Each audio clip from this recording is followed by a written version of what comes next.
안녕하십니까, 강병기입니다. 부동산학개론 제7강입니다.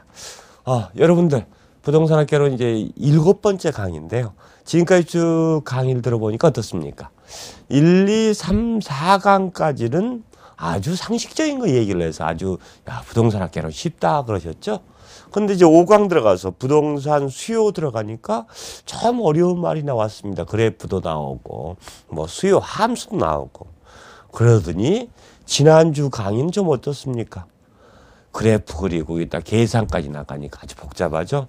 근데 부동산 수요 공급 이론들 이쪽은 다른 데보다 좀 복잡한 편입니다. 그래프들 그려가면서 계산도 하고 하는 실제 문제들이 그래프를 알아야지 문제를 푸는 그런 문제도 나오고 계산을 하는 그런 문제도 나오는 게 부동산 수요 공급입니다. 따라서 이 부분은 여러분들이 좀 진도가 늦더라도 제가 뭐라 그랬죠? 모눈종이하고 삼각자 있어야 된다 그랬죠? 그 그래프를 하나씩 그려가면서 직접 여러분이 계산을 해가면서 계산기 반드시 써야 됩니다.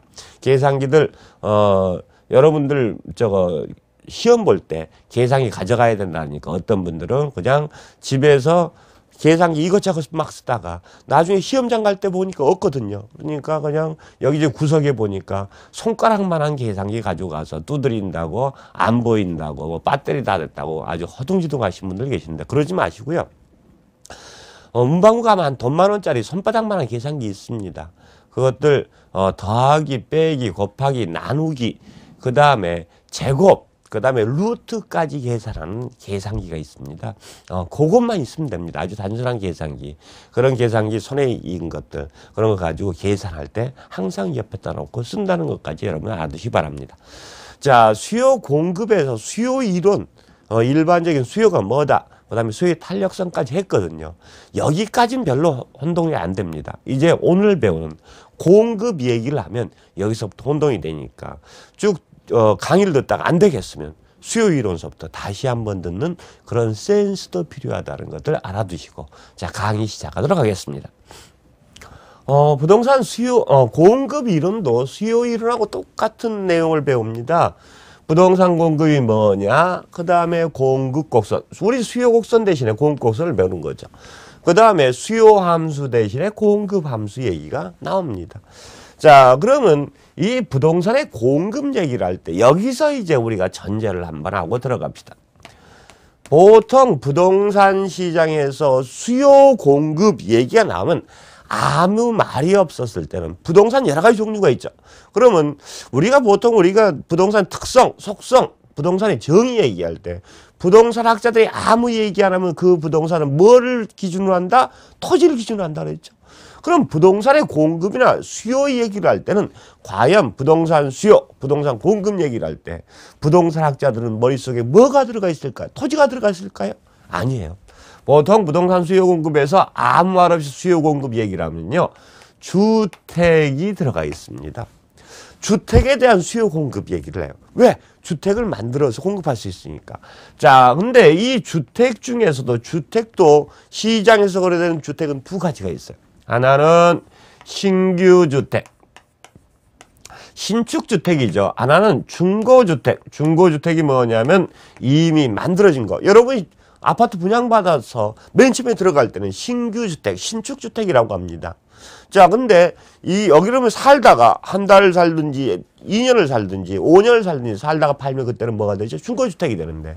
자, 이런 주택 시장 중에서 신규주택 시장도 있고 중고주택 시장도 있는데 그 중에서 어떤 시장? 바로 신규주택 시장을 기준으로 해서 보통 수요 공급 이론 얘기가 나갑니다. 자, 만약에 토지에 대해서 얘기가 나가게 되면 토지에 대한 수요 공급이다라는 말을 꼭 붙이는 게 일반적인 거고요. 그 다음에 주택시장 중에서 중고주택시장에 대해서 즉 여러분이 살다가 파는 그런 주택에 대해서 주택시장에 대해서 얘기가 나오면 그때는 중고주택시장이다 얘기를 합니다. 근데 아무 말 없이 부동산의 수요 공급하면 어떤 거? 주택 중에서 신규주택 시장에 대한 거다라는 것을 항상 머릿속에 염두에 두세요. 그렇지 않으면 여러분들이 혼동이 됩니다. 자, 그러면 수요 이론을 여러분이 공부했으니까 이제 이런 것들 하나씩 나가는 겁니다. 부동산 공급에 의해서부터 봅시다. 부동산 공급이 뭐냐? 자, 부동산 수요에서는 뭐라고 얘기했냐면 자, 일정한 기간 동안에 라고 했습니다. 일정 기간 동안에 그 다음에 일정한 조건 하에서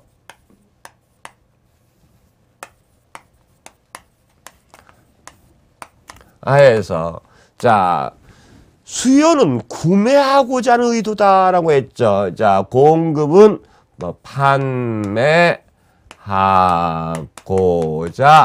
하는 의도를 보고 공급이다라고 얘기합니다. 별로 어려운 건 아니죠. 자, 그러면서 수요에서 우리가 무슨 얘기했냐면 일정한 기간이 주어져야 된다. 공급도 마찬가지입니다. 주택을 공급한다. 그러면 하루아침 만에 공급할 수 있는 거 아니에요. 1년 동안의 주택을 몇 채 공급하느냐, 2년 동안 몇 채 공급하느냐, 이런 일정 기간이 반드시 주어져야 되고요. 그 다음에 그 공급도 수요도 마찬가지고 공급도 마찬가지예요. 주택 경기가 굉장히 좋다. 그럼 1년 동안에 주택이 굉장히 많이 공급될 거예요. 근데 주택이 안 팔린다. 그럼 공급 잘 안 되겠죠. 이런 것들은 어떤 일정한 조건들. 자, 이런 조건들 하에서 판매하고자 하는 의도다라고 했습니다. 그러면 이건 수요 얘기와 공급 얘기가 똑같은 얘기인데, 자, 이제는 여러분이 수요의 개념도 들어왔으니까 공급에서 이제 우리가 나눠서 설명합시다. 이 부동산 공급은 일정한 기간 동안의 공급이다라고 했습니다. 그런데 우리가 어떤 수요량 공급량을 나눌 때 어떤 일정한 기간을 전제로 하면 우리는 뭐라고 하냐면 유량이다라는 얘기를 합니다. 자, 유량이란 말이 있는데 우리가 어떤 양을 정할 때 그런 게 있어요. 자, 어떤 일정 기간량 동안에 공급하는 양, 어떤 일정 1년 동안 공급하는 양, 1년 동안 수요하는 양, 1년 동안 판매되는 양, 1년 동안 거래되는 양, 이런 걸 따질 때는 이런 기간을 기준으로 해서 어떤 양을 따질 수 있는데 이때는 뭐라고 한다? 유량이다라고 해요. 반대로 어떤 시점을 기준으로 해서 어떤 양을 따질 때 있습니다. 가령 우리나라의 주택이 몇 채나 될까요? 그래, 우리나라 주택이 뭐 1000만 채다. 근데 그 1000만 채라는 게 10년 전에 1000만 채일까요? 아니죠. 언제? 지금 현재 1000만 채라는 얘기입니다. 자, 근데 한 1년 있다간 1100만 채가 될 수도 있어요. 5년 있다간 1200만 채가 될 수도 있단 말입니다. 그러면 현재 존재하는 주택량을 따질 때, 존재하는 주택량을 따질 때는 그 시점이 필요해요. 자, 이런 일정한 시점을 기준으로 우리가 양을 따질 때는 뭐라고 한다? 저량이다라고 얘기합니다. 자, 플로우 스톡 얘기도 하는데 항상 수요 공급에서 수요량은 유량이냐 저량이냐, 요게 시험 문제 몇 번씩 나왔어요.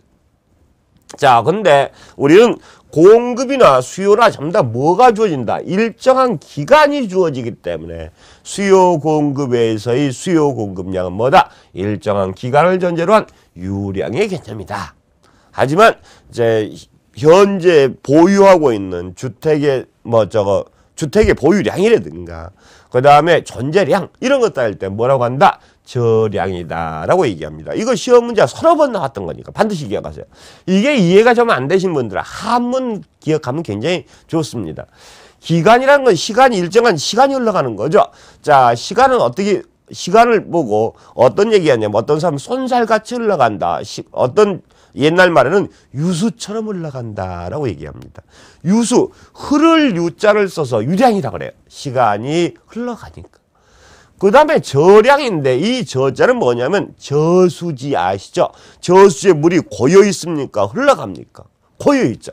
자, 스톡이다라고 하는데, 자, 이렇게 딱 일정 시점에 딱 흐르지 않고 멈춰 있다 그래서 뭐라고 한다? 저수지물처럼 저량이다라고 한다는 것들. 요거 반드시 기억하시고, 수요나 공급에서 마찬가지입니다. 수요나 공급 항상 수요량 공급량은 뭐다? 일정 기간 동안에 유량이다라는 거 반드시 기억하세요.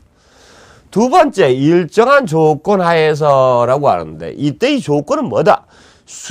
공급에서 일정한 조건은 이런 공급에 영향을 미치는 여러 가지 요인들을 보고 어떤 조건이다라고 얘기합니다. 그런 조건들이 딱 고정되어 있다는 전제죠.